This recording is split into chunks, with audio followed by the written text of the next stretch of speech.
אתה מר אמסלם, היית רוצה לתת לאישה זו גט? לא, כבוד הרב.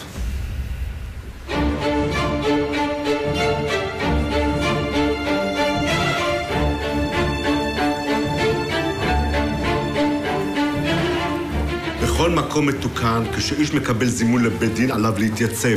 היה שמרשתי אינם הפקר עליכם להפעיל סנקציות על הבעל. כך החוק עומד לצידו ומעניק לו את הזכות אם לתת לגט או לא לתת לגט, אז לפחות שיגיע. על מה כעסך? אנו זימנו וזימנו. מה עוד נוכל לעשות? את כל מה שעומד לרשותכם על מנת לגרום לו לבוא.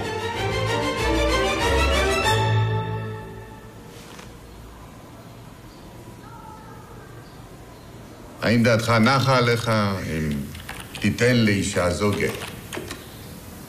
לא, כבוד הרב. לא. אינך מוכן לתת לה גט? לא, כבוד הרב. ובשביל מה באת עד הלא? כדי לומר לא? כן.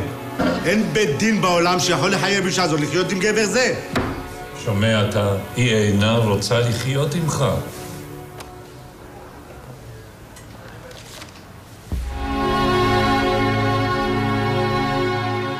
הוא שונא אותי, כבוד הרב. כל מה שהוא רוצה עכשיו זה רק לראות שלא יהיה לי טוב בהמשך. עד שלא יראה אותי מרוסקת על 4, הוא לא יירגע. וגם אז לא יספיק לו.